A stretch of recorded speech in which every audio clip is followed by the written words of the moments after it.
मालिक, आप सभी को विश्व आदिवासी दिवस की हार्दिक शुभकामनाएं, अभिनंदन। इस राजा डूंगर बरंडा की धरती पे और माला कटारा की धरती पे आप सभी का हार्दिक जोहार, अभिनंदन। आज इस अवसर पे जो अपने स्वाभिमान की लड़ाई के लिए, अपने हक अधिकार की लड़ाई के लिए, अपने आने वाली पीढ़ी की सुरक्षा के लिए इस माला कटारा की धरती पे जो विराजमान हैं, इन सभी भाइयों और बहनों को मेरी ओर से खूब खूब आभार और अभिनंदन। आज ये जो कार्यक्रम रखा गया है, ये विश्व आदिवासी दिवस जो 1994 के यूएनओ द्वारा घोषित किया गया था और इसके बाद से आज तक इसको मनाया जा रहा है। कई बार छोटे छोटे स्तर पे मनाया गया और डूंगरपुर जिले में बिलपतेश के क्षेत्र में ये आदिवासी परिवार की जो विचारधारा आई और इस विचारधारा के बाद पूरे आदिवासी समुदाय को जो अधिकारी बना हुआ था, कर्मचारी था, गरीब था, आम था, उसको भी विश्व आदिवासी दिवस को बारे में जानकारी मिली और पूरे जिले के अंदर, पूरे बिलपतेश के अंदर ये विश्व आदिवासी दिवस मनाया जा रहा है। आज का ये जो कार्यक्रम है, उस कार्यक्रम को देख के लगा है कि भारत देश का, पूरे देश का एक ऐतिहासिक कार्यक्रम डूंगरपुर जिले की धरती पे हो रहा है, ऐसा लग रहा है। यहां से केंद्र सरकार हो, राज्य सरकार हो, उन तक मैसेज पहुंचा रहे हैं कि ये भीड़ नहीं, ये भिड़ने वाले हैं। ये किराए पे लाए हुए लोग नहीं, स्वेच्छा से अपने खुद के पैसे से आए हुए पहुंचाना है केंद्र सरकार को, राज्य सरकार को, और मानगढ़ पे जो आए हैं उनको ये मैसेज पहुंचाना है कि ये भीड़ नहीं, भिड़ने वाले हैं। ये किराए की भीड़ नहीं, ये स्वेच्छा से आए हुए अपने हक अधिकार की लड़ाई लड़ने वाले लोग हैं। भाइयों, ये खुशी का दिन है, लेकिन साथ में एक दुख का भी दिन है, क्योंकि आज पूरे देश के अंदर आदिवासियों को प्रताड़ित किया जा रहा है, उनके साथ छुआछूत किया जा रहा है, उनके साथ कहीं न कहीं अन्याय किया जा रहा है। आप सभी को समझना पड़ेगा कि हम आज एकत्रित हो गए। एकत्रित होने के बाद हमने सांस्कृतिक कार्यक्रम देख लिए, वक्ताओं के भाषण सुन लिए, लेकिन आज सबको ठान के जाना है कि ये आदिवासी हमेशा बरकरार रहे और देश के अंदर किस कोने में कहां पर क्या हो रहा है। हमारे साथी आए थे, एक्स-एमएलए थे त्रिपुरा से, उस भाई ने बताया, उस भाई ने भी कहा कि देश के किसी भी कोने में कहीं पर भी आपत्ति आती है, पूरे देश का आदिवासी समुदाय एक होकर लड़ाई लड़ेगा। आज पूरे देश के अंदर देखा जाए कि हर कोने में कहते हैं कि व्यक्ति और समाज, जो गरीब की बात आती है, व्यक्ति या कोई समाज पैसे से गरीब हो सकता है, अपने विचारों से, अपनी सोच से कोई गरीब नहीं हो सकता है। और यहाँ जो विराजमान है वो सब अपने विचारों से और अपने सोच से सारे के सारे अमीर लोग बैठे हुए इस मंच पे। इस कार्यक्रम के माध्यम से हमारे पूरे उदयपुर संभाग में, पूरे बिलपतेश में हमें मैसेज पहुंचाना है कि ये जो हमारी जो लड़ाई है, ये लड़ाई हमारे अस्तित्व को बचाने के लिए है।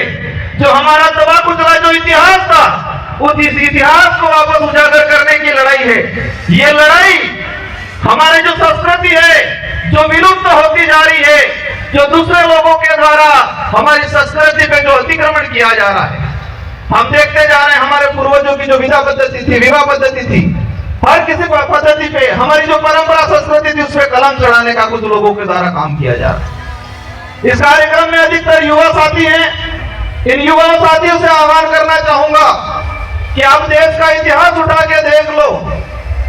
देश के इतिहास में मुगलों से लड़ाई लड़ी हो, अंग्रेजों से लड़ाई लड़ी हो, राजा रजवाड़ों से लड़ाई लड़ी हो, उस लड़ाई में युवाओं का सबसे बड़ा योगदान रहा हुआ है। तो आज आजाद देश के अंदर भी हमारे अस्तित्व की लड़ाई, संविधान बचाने की लड़ाई आप लोगों को ही लड़नी है। इसलिए ठान लेना है कि हमें मजबूत रहना है, हमें बहकावे में नहीं आना है, हमें फ्री की योजनाओं पे ज्यादा ध्यान नहीं देना है, हमें हमारे हक अधिकार की बात। आप सबको पता होगा देश में क्या चल रहा है। देश के अंदर यूसीसी कानून लाया जा रहा है, देश के अंदर डिलिस्टिंग की बात की जा रही है। भारत देश के अंदर वर्तमान में वन सुरक्षा अधिनियम 2023 लाया गया और हमारे जो कमेटी बैठे हैं उन कमेटियों के लिए कहना चाहूंगा कि राजस्थान की सरकार एक विधेयक लाई, मृत सम्मान शरीर विधेयक। सुनने में बहुत बढ़िया लगता है और कहते हैं ये लोग कि गहलोत जी की सरकार जैसे मरी जाए इन्हें भी सम्मान आलवानो कानून आनी और हमारा भोली भाली बापड़ी जनता इन्हें काम आ भी जाए। मृत सम्मान शरीर विधेयक, मैं उस सदन में उपस्थित था, हमने विरोध किया और उस विधेयक में ये है और इस विधेयक के कारण हमारे आदिवासी समाज की न्याय व्यवस्था खत्म करने का कानून लाया गया है। ये कमेटियों को समझने की जरूरत है और राजस्थान की सरकार ने हमारे आदिवासी समाज के अंदर जो पालवी कमेटी है उस पालवी व्यवस्था को, आदिवासी समाज की न्याय व्यवस्था को खत्म करने का काम किया है। आपके लिए चैलेंज का काम है, सरकार ने आपको चैलेंज किया है, हमको समझने की जरूरत है और सरकार को बताना है क्या कोई भी विधेयक आता है जनहित के लिए प्रचारित करना चाहिए, जनता से राय मांगनी चाहिए। आदिवासी समाज में ऐसे कई बड़े कांड होते हैं जहां एसपी और कलेक्टर की नहीं चलती, वह हमारे पालों के कमेटियों की चलती है, लेकिन इस सरकार ने कमजोर करने का काम। कहीं भी बहुत सारे हादसे हो जाते हैं और डूंगरपुर का पूरे इलाके का इतिहास निकाल के देख लो, किसी भी हादसे में तो पुलिस से नहीं सुलटता, वो हमारे पालों की कमेटियों से, हमारे पालों के मुखियाओं से, हमारे आदिवासी समाज की न्याय व्यवस्था से वो कादिरा सुलटता है। लेकिन राजस्थान की गहलोत सरकार ने मृत सम्मान शरीर विधेयक पारित करके हमारी आदिवासी समाज की न्याय व्यवस्था को खत्म किया है। साथियों, कार्यक्रम बहुत सारे हैं, आप सभी से अनुरोध करना चाहूंगा शांतिपूर्वक तरीके से बैठना है। बहुत सारे कल्चर कार्यक्रम है, असम से हमारी टीम आई हुई है, कई वक्त और बोलना बाकी है, लेकिन ये जो आज आप जो सुन के जा रहे हो उस बात को अपने गांठ बांध के रख लेना है, दिलो दिमाग में बिठा के रख लेना है और समय आने पे एहसास कराना है कि आदिवासी समाज पे आप अन्याय करते जाओगे और चुनाव के वक्त आप हमको लॉलीपॉप दे दोगे और हम बिखरने वाले, हम उस लाभ लालच में आने वाले लोग नहीं हैं। ये गांठ बांध के जाना है, ये गुस्सा बरकरार रखना है और ये गुस्सा, हमारा देश लोकतांत्रिक देश है। इस लोकतांत्रिक देश में जनता का राज हुआ करता है, लेकिन इस लोकतांत्रिक देश में, लोकतांत्रिक जो देश है उस देश में कुछ लोग राजा बनने की कोशिश कर रहे हैं।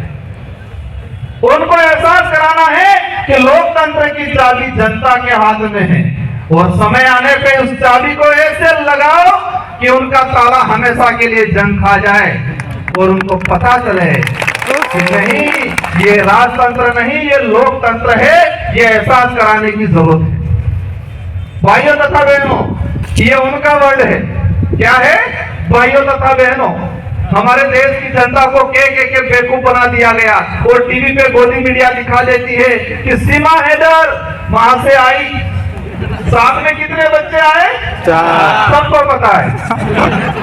सीमा हैदर पाकिस्तान से आई, साथ में 4 बच्चे लाई, लेकिन इस गोदी मीडिया ने यूसीसी जो बिल है उससे आदिवासी समाज पे क्या असर पड़ेगा, एट्रोसिटी एक्ट पे क्या असर पड़ेगा, हमारा जो जमीन का अधिकार है उस पे क्या असर पड़ेगा, इस गोदी मीडिया ने दिखाया?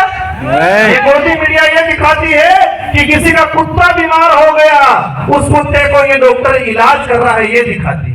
गोदी मीडिया सीमा हैदर आई, उसके साथ 4 बच्चे आए, कि इस बच्चे का क्या नाम है वो दिखाती है, लेकिन देश के अंदर जो काले कानून बन रहे हैं, इस देश को खत्म करने के कानून बन रहे हैं, उस कानूनों के बारे में नहीं दिखाती है। और इस कानूनों के बारे में ये जो विचारधारा के, आदिवासी समाज की विचारधारा के जो लोग हैं, इस देश के जो सोशल एक्टिविस्ट हैं, जो स्वतंत्र पत्रकार है, वही बताते हैं। हमको समझना है, जानना है और आने वाले समय में उनको एहसास कराना है कि ये लोकतंत्र है, राजतंत्र नहीं। अंत में एक बात और कहना चाहूंगा, समय हो गया है, संचालक महोदय का इशारा आ गया है।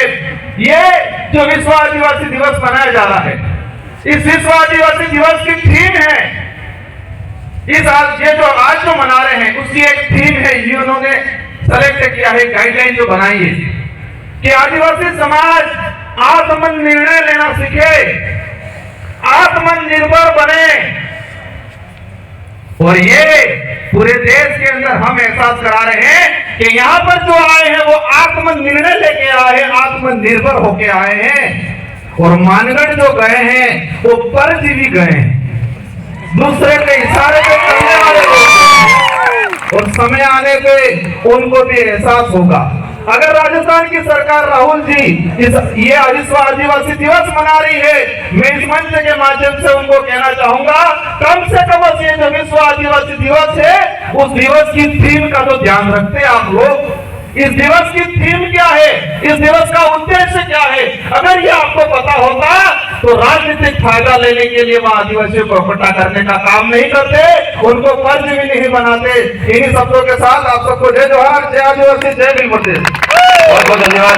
एक तीर एक कमान, आदिवासी एक समान।